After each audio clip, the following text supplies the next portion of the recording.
Messieurs, salam alaikum. Grand merci à nos millions de partenaires. Nous sommes dans les rues.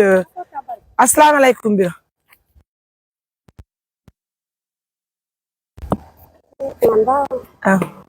Ko Mariam Touré minete.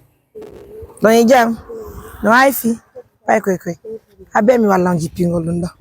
Habe mi wallan. Adem joto. Jogi dum do.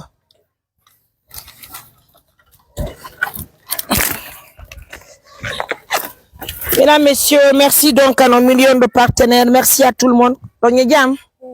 Orondi ko teddi. Oui, kono makete don. Nene abi kombe honto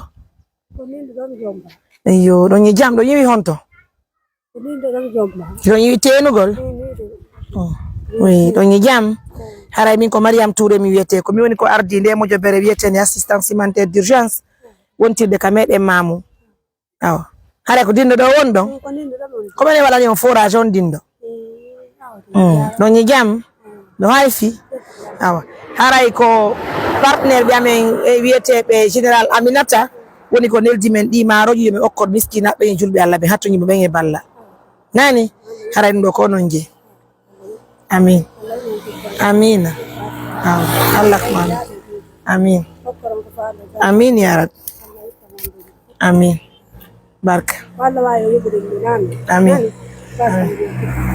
amin yo ko don hoddo ne yo Allah moƴƴi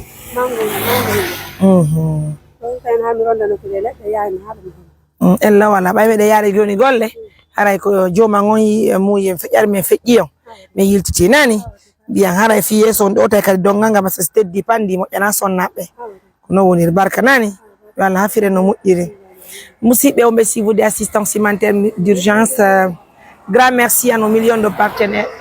Merci à tout le monde. Notre dit au taxi moto donc on y. Oh là là, ça fait plaisir. Donc on a tout yini momo yane. On a tout yini momo ya. Oh là là. Ça va aller. Jabela. Merci beaucoup. Merci pour l'amour.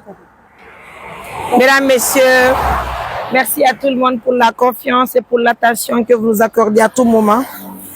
Et Assistance humanitaire d'urgence a les meilleurs partenaires du monde.